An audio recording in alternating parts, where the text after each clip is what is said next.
चीखता रहा छात्र, बरसाते रहे शिक्षक डंडे। जी हां, शिक्षक के अनुशासन का बर्बरता का एक वीडियो वायरल हुआ है जिसमें एक शिक्षक छात्रों के साथ बेरहमी से पिटाई करता हुआ साफ दिखाई दे रहा है। जी हां, उज्जैन के प्रतिष्ठित महर्षि सांदीपनि राष्ट्रीय वेद विद्या संस्थान में अनुशासन के नाम पर छात्र के साथ बर्बरता का मामला सामने आया है, जहां एक शिक्षक ने छात्रों के साथ जमकर मारपीट की। इस मामले में चिंतामन पुलिस ने प्रकरण दर्ज कर जांच शुरू कर दी है।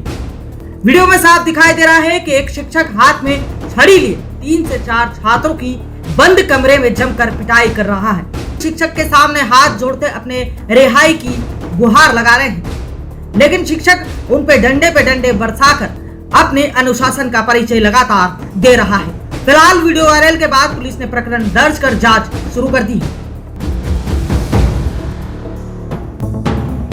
उज्जैन में धोखाधड़ी का मामला सामने आया है, जहां फरियादी ने शादियों और इवेंट्स में फोटोग्राफी वीडियोग्राफी के लिए अपने कैमरे किराए पर दिए थे, लेकिन अब वापस मांगने पर धमकी दी जा रही है। दरअसल भैसोंदा निवासी कृपाल सोलंकी ने अवंतीपुरा निवासी रजत नामक युवक के खिलाफ शिकायत की है। फरियादी का कहना है कि रजत ने शादी विवाह के लिए 1 मार्च को उससे 3 कैमरे किराए पर लिए थे। उक्त कैमरे रजत ने देवास में किसी और को किराए पर देकर धोखाधड़ी की। अब रजत करीब 7 लाख रुपए कीमत के यह कैमरे लौटा नहीं रहा है। फिलहाल पुलिस ने मामला दर्ज कर जाँच शुरू कर दी है।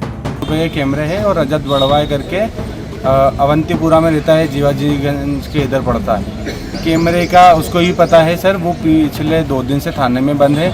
अब वो जो जानकारी है वो वही दे सकता है। दरअसल आज उज्जैन के मंगलनाथ मार्ग स्थित निर्वाणी अणी अखाड़ा में संतों का समागम हुआ। संतों के इस समागम में 13 में से 8 अखाड़ों के साधु संत शामिल हुए। खास बात यह रही कि यहाँ हरिद्वार से पहली बार आए महानिर्वाणी अखाड़े के संत रविंद्रपुरी महाराज का स्वागत सम्मान किया। आयोजन के पश्चात संत रविंद्रपुरी महाराज ने मीडिया से चर्चा की। उन्होंने कहा कि वे खुद वर्तमान में अखिल भारतीय अखाड़ा परिषद के अध्यक्ष हैं। उनके साथ में निर्मोही अणी अखाड़े के राजेंद्र दास सचिव है। उन्हें लिखित और चयनित दोनों रूपों में 13 में से 8 अखाड़े का समर्थन प्राप्त है। इन अखाड़ों में महानिर्वाणी, अटल, निर्मल, नया उदासी, बड़ा उदासीन, निर्वाणी अणी अखाड़ा, दिगंबर अणी अखाड़ा और निर्मोही अणी अखाड़ा शामिल हैं। स्थानीय अखाड़ा परिषद, क्योंकि उज्जैन में शायद जहाँ तक मेरा नॉलेज है 2004 के कुंभ के टाइम पे 13 अखाड़ों ने मिल करके यहाँ रजिस्ट्रेशन करवाया है। तो अभी क्योंकि 2 परिषदें हैं, उसमें सच्चाई कहने में कोई मुझे हिचक नहीं है, तो ये जब समन्वय होगा, आपस में बैठेंगे, उस पर फिर विचार किया जाए। देश के 13 अखाड़ों में से 8 अखाड़ों का समर्थन महानिर्वाणी अखाड़े के रविंद्रपुरी महाराज को मिला है। इस प्रकार बहुमत के आधार पर अखाड़ा परिषद के राष्ट्रीय अध्यक्ष महानिर्वाणी अखाड़े के रविंद्रपुरी महाराज ही होंगे। यहाँ बता दें कि शेष 5 अखाड़े का समर्थन निरंजनी अखाड़े के रविंद्रपुरी महाराज को है, इसलिए वह भी अपने आप को अखाड़ा परिषद का अध्यक्ष बताते हैं। इंदौर से बड़ी खबर सामने आ रही है। जी हां, बड़गंगा थाना क्षेत्र के सांवे रोड पर प्लास्टिक स्क्रैप गोदाम में भीषण आग लग गई। देखते ही देखते पूरा गोदाम आग की चपेट में आ गया।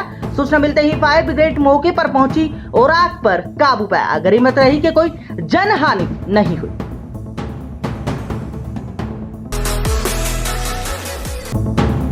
मंडला से बड़ी खबर सामने आई है, जहां जिला कोर्ट को बम और गैस से उड़ाने की धमकी मिलने के बाद पूरे इलाके में हड़कंप मच गया है। बताया जा रहा है कि कोर्ट प्रशासन को एक धमकी भरा ईमेल भेजा गया, जिसके बाद सुरक्षा एजेंसियां तुरंत अलर्ट हो गई है। धमकी की सूचना मिलते ही पुलिस और बम स्क्वाड की टीम मौके पर पहुंच गई और कोर्ट परिसर को एहतियातन खाली कराया जा रहा है। पूरे इलाके में सघन तलाशी अभियान चलाया जा रहा है और हर आने जाने वाले व्यक्ति की कड़ी जांच की जा रही है। सुरक्षा व्यवस्था को पूरी तरह से हाई अलर्ट पर रखा है, ताकि किसी भी तरह की अनहोनी से बचा जा सके। सूत्रों के मुताबिक इससे पहले सतना जिला कोर्ट को भी इसी तरह की धमकी मिल चुकी है, जिससे ये मामला और भी गंभीर हो गया है। फिलहाल पुलिस इस धमकी भरे मेल की गहन जांच कर रही है और ये पता लगाने की कोशिश में जुटी है कि आखिर ये मेल किसने किया और कहां से भेजा है। फिलहाल मंडला जिला कोर्ट में सुरक्षा के कड़े इंतजाम किए हैं और स्थिति पर लगातार नजर रखी जा रही है। इस बड़ी खबर पर हमारी नजर बनी हुई है। आज सुबह जानकारी मिली कि न्यायालय को एक ईमेल आया है, जिसमें जिला एवं सत्र न्यायालय मंडला को बम से उड़ाने की धमकी प्राप्त हुई थी। मध्य प्रदेश के देवास जिले से इस वक्त की बेहद संवेदनशील और दिल दहला देने वाली खबर सामने आ रही है।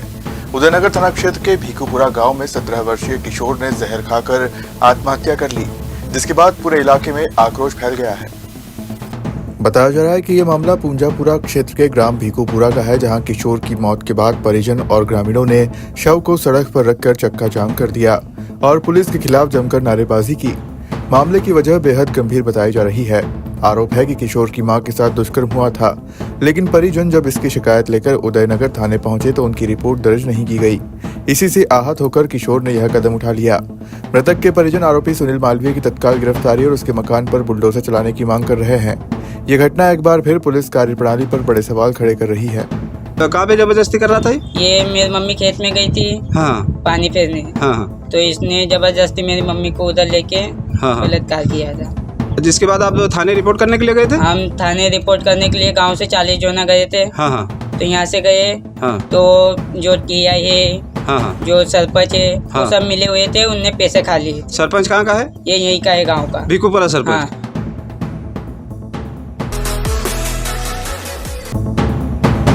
शुजालपुर में ग्राम तिलावत में भेड़ पर अचानक मधुमक्खियों ने हमला कर दिया, जिससे करीब 24 भेड़ की मौत हो गई। बताया जा रहा है कि जंगल में भेड़ चल रही थी। इस दौरान मधुमक्खियों ने हमला कर दिया और भेड़ों को कई डंक मार दिए, जिससे करीब 24 भेड़ों की मौत हो गई। वहीं मधुमक्खियों के हमले से चरवाहा गंभीर रूप से घायल हो गया, जिसे प्राथमिक इलाज के बाद सीहोर जिला अस्पताल रेफर किया है।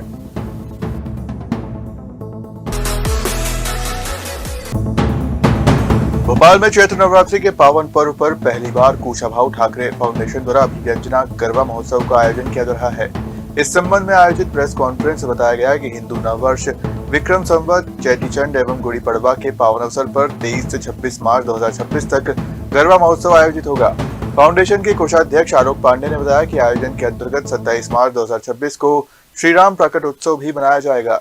आयोजकों ने बताया कि महोत्सव का उद्देश्य सांस्कृतिक, धार्मिक और सामाजिक मूल्यों को जन जन तक पहुंचाना है।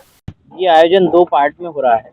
पहले पार्ट में 4 दिवसीय गरबा का आयोजन है, जिसमें आपको कल से ये गरबा स्टार्ट होगा।